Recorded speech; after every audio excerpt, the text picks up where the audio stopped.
Welcome to the Middle Podcast. My name is Travis Gale, founder of The Middle, and today I return to one of our previous guests, Madz Deysel, as we continue with a focus on mental health. Our previous conversation with Madz got a lot of traction and feedback, so it's an absolute pleasure to have her back again. In this episode, we talk about the idea that if you can define it, you can defeat it. As Madz says, depression is something that starts with an unprocessed thought. So often people are struggling but are unsure as to the cause of their struggle, or it simply feels way too complex. This may result in a never-ending journey which leaves people feeling defeated. Madz unpacks what it means to define it and how defining the cause supports our ability to deal with it and improve our mental health. Despite being sick during this conversation, it was absolutely fascinating, so I do apologize for the voice, but I derived a huge amount of benefit from it and know that you will too. So let's get into the middle and discuss how to define it so that you can defeat it with Madz Deysel. Great, Madz. Thank you so much for joining us again. The last interview that we had was such a significant conversation, and I had so much very positive and powerful feedback. So thank you for... No, you're welcome. Yeah. And so it was just, as I said in that interview, it was really the idea from the start to get you back to keep talking. There's just a lot going on in the space, eh? Totally. So when we had a little chat, you mentioned this line, we can't defeat what we can't define. And I just thought that was such a powerful concept. So I think if we just spend some time around that today, that would be really meaningful. That'll be amazing. So tell us a little bit more around where that came from, where that concept of you can't defeat what you can't define. So I was actually reading Craig Gushal's book, Winning the War on Your Mind. And the phrase came out in that space. And I remember kind of just being struck by the concept of so many people are stuck. And as a counselor, I hear these stories in the counseling room all the time where they kind of don't know how to progress in their own stories because they don't actually understand what's holding them back, what their stuck spaces are. And often when you're journeying with someone in the counseling room, they have these kind of aha moments where suddenly they kind of join dots and they start to realize that's why I'm doing what I'm doing. And almost once that revelation, that defining the issue is kind of solidified in their mind, it begins the journey of actually healing. And so I've decided, in terms of just from a language perspective, I speak into this space a lot with those that I journey with in the counseling room, the importance of being able to define accurately what it is that they're struggling with, what are the fears, insecurities, defensive behaviors, or whatever it is. I love that idea of stuck spaces.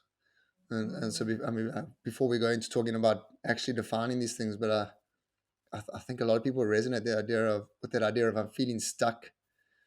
How long do you see people sitting in those stuck spaces for?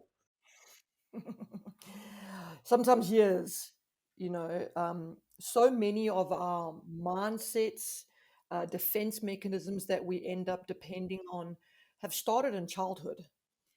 And, because it's been there for so long, it shifts into the unconscious. It's kind of like driving a car. If you've been driving for 10 years or longer, you don't consciously think about changing gears, what your feet are doing. It's an automatic response. It's why sometimes people will literally drive to the wrong location and then I have no recollection of how I got here.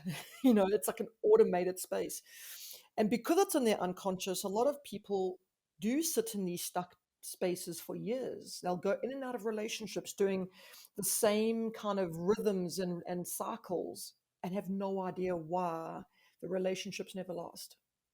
So I think it's because of that unconscious mind space. So maybe the first port of call is to recognize the stuckness and to recognize that there's behaviors that are driven off this foundation of, as you say, long-held patterns of behavior, habitual patterns, the stuff that's transpired in our past. Yeah. And I think also people don't always take the time out to reflect.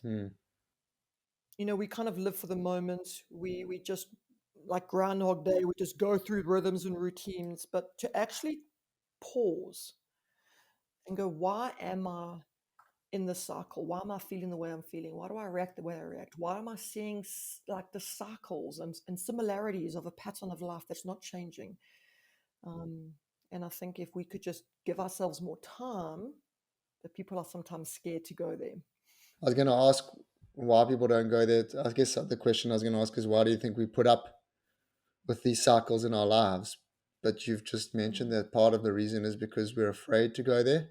What are people afraid of? Yeah. I think so many of us define our value, our identity, by what we do. And so if what I'm doing is failing, then I don't actually want to face it, because that means I might have to face an aspect of how I see myself, and I fear that might not be pretty, you know. And so we rather just bury our head in the sand, kind of push it under the carpet, pretend it doesn't exist, um, because it's safer. It's less threatening than actually having to be brutally honest with ourselves, going, "Hey, there's something that I need to address here." So a lot of it, I think, is a fear of shame and deep insecurities around the idea that there might be something wrong with who I am. Mm. I suppose that's why, you take someone like Brene Brown's work around vulnerability and how much Mm. of it's linked to bravery. Yeah, It's like we have to do so much work to encourage each other just to talk about where we're at and to share yeah, vulnerably about what's going on in our lives. And yet, when we do, it's incredibly healing and mm, cathartic. But there's definitely this resistance, hey, to sit down and reflect, and then sit down and actually talk about what we feel when we reflect. 100%. I was actually recently reading a book, and there were two authors. One had written a book about guards. I think it was called Wild at Heart, and then his wife wrote this book called Captivating. And he ended up co-writing it with his wife, and he speaks around. He wanted his wife to write this book where she, as a woman, she would have to dig into her emotional world. But he used this phrase that there was almost this like an allergic reaction in him, that he didn't want to go there. He didn't want to go deep into the emotional world because we were afraid it's like a never-ending abyss. And then what? We'll never come out. And I think for a lot of people, the going into the emotional side of our things is very scary. But my encouragement to those listening is that, emotion is kind of, especially negative emotion, is almost like food poison. If you get food poisoning, you don't stick duct tape on your mouth and think you're going to get better. Allowing yourself to get it out, allowing yourself to face things. And if you can hold on to the idea that who you are is not determined by a failure or a success, then it's less threatening to go there. Yeah. I think, for those listening, just in terms of our relationship, I know we met through the church context, and Mm, what what was quite powerful that I felt that was created in that context was one of exactly this talk. And for those of us in leadership settings, what we used to do is sit and have a check-in with yourself, Matt, and then mm, eventually with some of the people that you had trained up within the counseling arena. mm, But I think that whether you're in a good space or a tough space, that regular check-in needs to happen, and I don't see enough of that as a intentional routine, especially from those that are in leadership positions, but from any human being to just mm. sit and open up with someone like you who's trained to Yeah, manage those emotions. yeah. 100%. I see it across the board. Statistics actually say for a mental health, from first symptoms to treatments, and I think I spoke about it last time, that most people wait 11 years before getting help. And it's because we don't understand the spectrum of resources available, especially under the umbrella of mental health. And so, again, how do you defeat something if you've not allowed yourself to define it? And for a person who maybe is struggling with physical symptoms, often they kind of do blood tests or x-rays because we're looking for some kind of a diagnosis. Because once we've got that diagnosis, then treatment can begin accurately. But if we don't allow a diagnosis from a mental health perspective, how do you actually ever get to a place of healthy living, healthy thinking, healthy behavioral choices? And because of that lack of awareness around the umbrella of mental health, people stay stuck. They don't explore.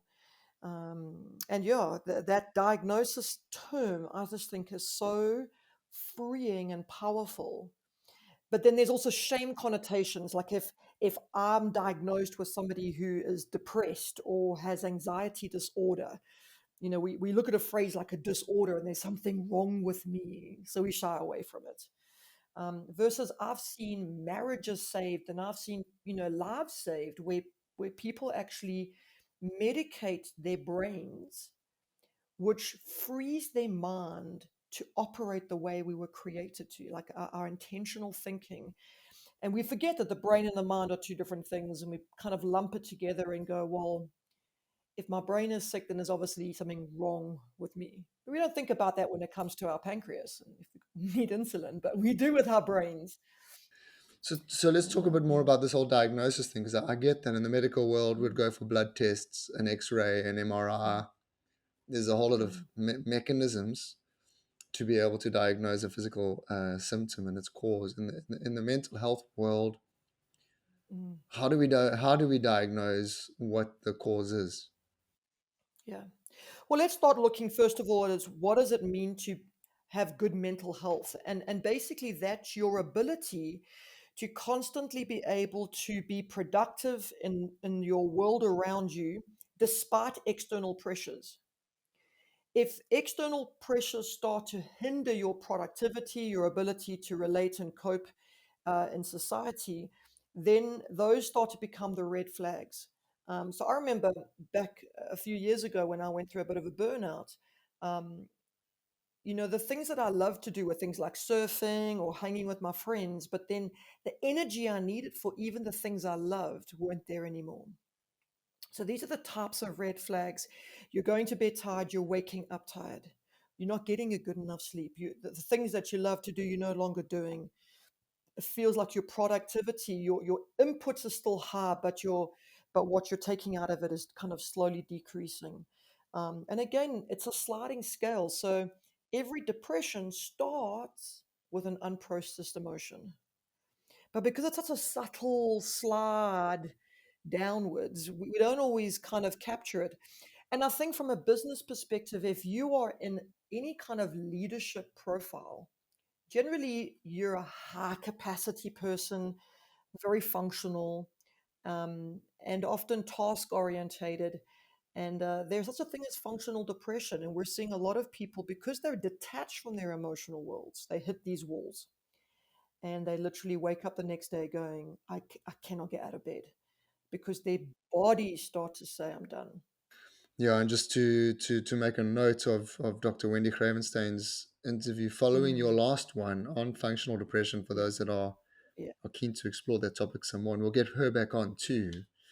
But those are two yeah. powerful statements. Every depression starts with an unprocessed emotion, and the ability to be, mental health being the ability to be productive in a world in the world around you despite external Mm, pressures. pressures. Yeah. Um, so we're talking about this diagnosis, and I suppose that first statement of every depression starts with an unprocessed emotion.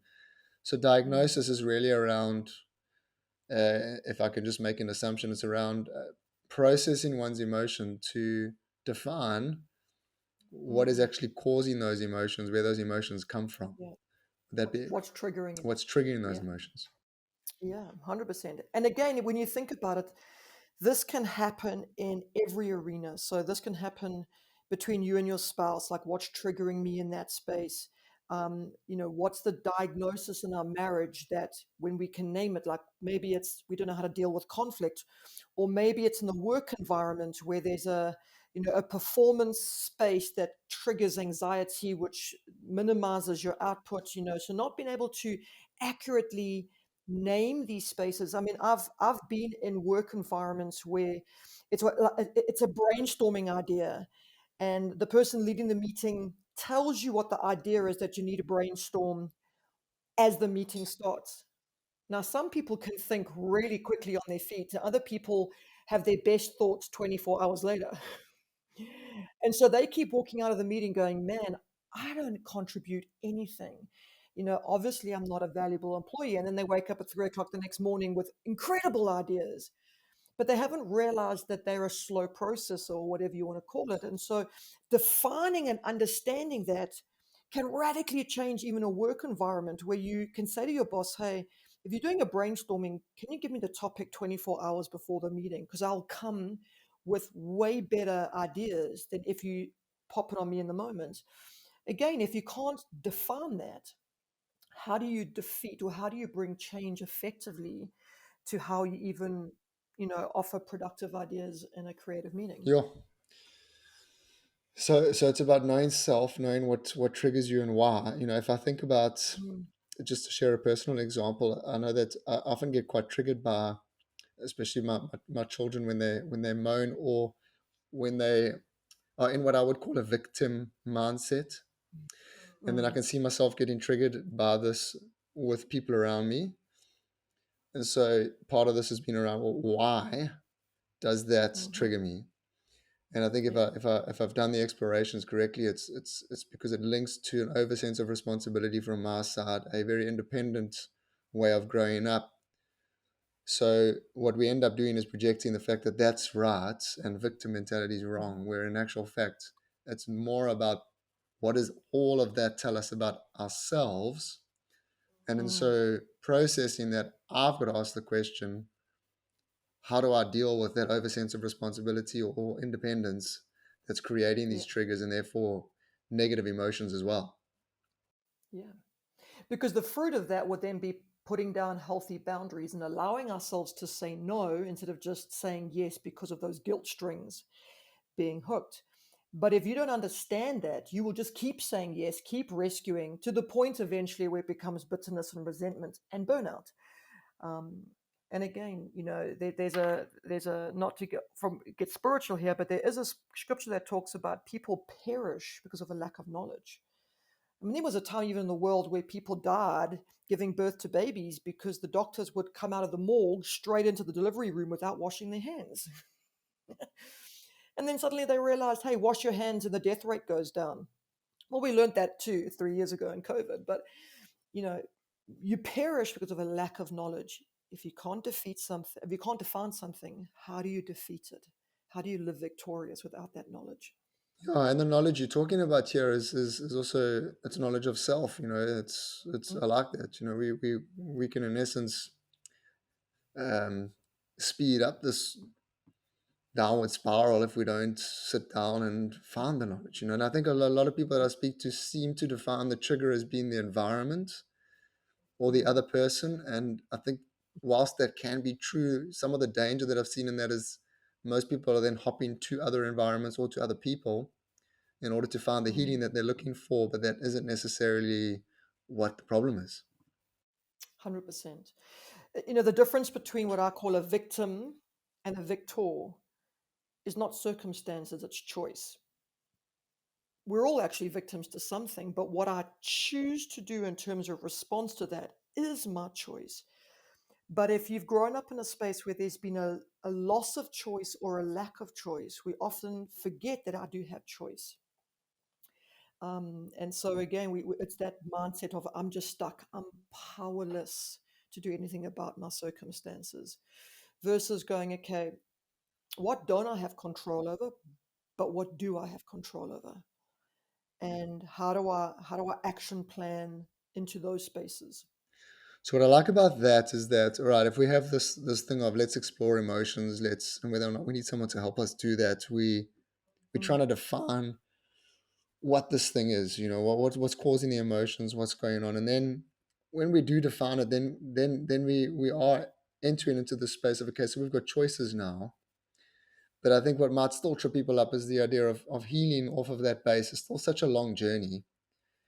And I've mm, seen so much power in people just starting to, like you said last time, mm. steward with what's right in front of you. Get the Yeah. momentum going. Just take the next step rather than allowing yourself to be paralyzed by the healing journey that lies ahead of you. Mm, yeah. I mean, it can be very overwhelming sometimes because, if you've had, let's say, 15 years of depressive thinking, it's not going to automatically change overnight. Um, and the space we find ourselves that we often get stuck in is that kind of middle ground. I think there was a good book that was written about that, a great book, sorry. And it's again, it's like how do I leverage spaces in that journey like just being faithful to the step in front of me, where I'm not looking too far ahead. I know where I want to go, but actually, most of my attention is what is right around me, what is at hand right now. Because sometimes we fear the healing journey because we've got to figure it the whole kind of route out and have it all figured out. Um, and that's not all. That doesn't always happen. Yeah, no, absolutely. So I think there's a very powerful, it's a very powerful concept to both look at the external environment, where to from here, what can you do in that space, but have that paralleled by the attention on the Mhm. internal environment, because it just feels like one Mm, without the other means that we all almost fall short a bit of mm. the wholeness that we can Yeah. experience. Because I think we often feel that I need to be able to have power over the external environment, which will then free my internal. So if that person would just stop speaking to me disrespectfully, or if my child would just listen when I speak, and we want to control the very things we have no control over. But I think that's the biggest mistake that people make, because we actually don't have control over anything but ourselves. So if I'm counseling a woman who's maybe in a verbally abusive relationship, and you can apply this even to a workspace, like if you choose to keep speaking to me like that, I'm choosing. I'm choosing to remove myself from the conversation. But what we'll do is we'll go, stop speaking to me like that. And the person's like, well, I don't want to. But if you just manage what you have control over, it actually forces the other person to go, well, now I have to change my approach because they're not there anymore. If I say to my kids, right, you need to do your homework, and they go, no, I need to finish this game I'm playing, it's powerless. Versus I'm choosing to take to McDonald's all those who choose to take responsibility for their homework. Now it's like, wow, if I want to get a treat, I need to take responsibility for my side of the story. Otherwise, she ain't gonna take me to McDonald's. It's that it's actually such an empowering mindset to just shift this ownership of I'm choosing despite what you choose. Yeah, I do wonder if so I've gotten onto that concept through more modern day parenting courses, and I guess material which talks about giving your children choice, like you're demonstrating now, and moving away from an authoritative command control type of parenting style. I think the reality is, I don't know what the percentage would be, but the majority of people have grown up under that command control. And I just wonder if it's not cultivated the sense of control everything, direct everyone, fix stuff by, we've got to unwind quite a lot of that, eh? Yeah. And again, it's going back to why do I do what I do? Why do I think the way I think, behave the way I behave? And generally, if what I have been shown is that command and demand, then I will do what I know instead of actually going, hey, this is not working. Maybe I need to connect before I redirect. So, in essence, we're encouraging people to ask those questions. Why do I do what I do? Why do I think what I think? Just pause, spend some time just reflecting on the types of emotions that gravitate within you and from you, what might be triggering those emotions, and start to define certain triggers and certain causes, as you say, in the process of diagnosing. Our emotions are kind of like the red flags to mindsets and behaviors that need to change. So if I suddenly feel a scratchiness in my throat, it immediately gives me insight to there's potentially an infection starting in my throat, and then I can get medication. If I find myself constantly struggling with anger outbursts or guilt or anxiety, those kind of emotions tell a story. There's a reason why you feel them, and that's almost the first, like the red light on your dashboard comes on with the petrol tanks coming entry. It's the indicator that there is an issue that needs to be addressed. But people don't listen to their emotions, they just push it aside until it's too late. So that's the greatest first step in terms of going, okay, why do I find myself in this conversation with that particular person? there's constantly triggered with this feeling of like, I feel humiliated every time I talk to them. What is that? Or why am I constantly feeling a sense of anxiety when I'm talking to this person?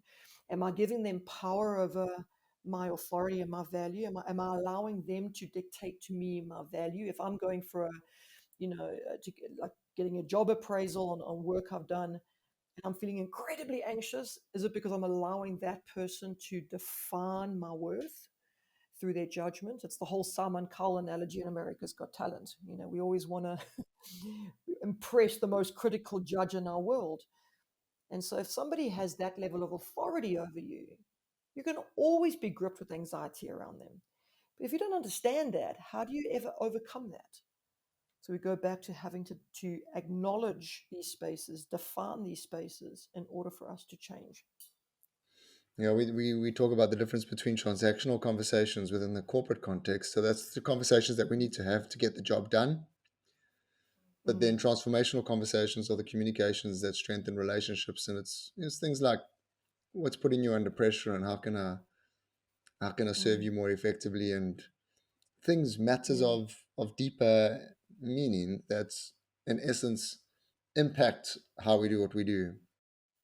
yeah, And I think that in like a marriage context or a relationship context, or even just in our personal relationship context, we're just highly transactional and we're always spinning in that space. And so sometimes we've got to stop and say, what are the emotions that we are observing that fly between us? And what are the emotions that yeah, we're both feeling right now, or in this phase of our marriage or in this phase of our relationship? And where do they come from?